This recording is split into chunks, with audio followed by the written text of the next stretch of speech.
It's about a very shy, sort of timid Midwestern guy who can do a very good English accent. And he comes to New York and presents himself as an English person and weaves his way into this wealthy family's life. This gives him license to just be whatever he says he is. And that's what he does. And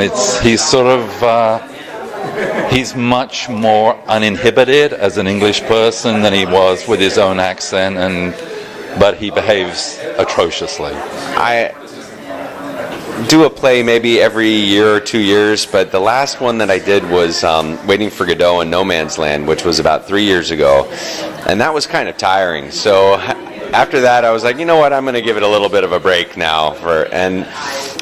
When I read this, it's just so rare that you get offered any great opportunity in your career as an actor, and I've been afforded many great ones, and so it's impossible to turn your back on something that is potentially so exhilarating and is going to force you to grow and is in the community of people that you adore so much. There's no aspect of this kind of storytelling that is familiar to me. I don't think I've ever...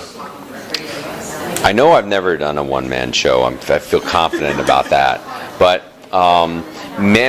being the sole proprietor of the storytelling in communication with the audience it's a different kind of... it requires a different kind of skill. When you're acting, what you do is you put up an imaginary wall for yourself, so you've got a protected space up here, and you don't have to worry about all of your friends in the front row that are falling asleep after your, really stressful rehearsal process and all the hard work you're doing, people leaving.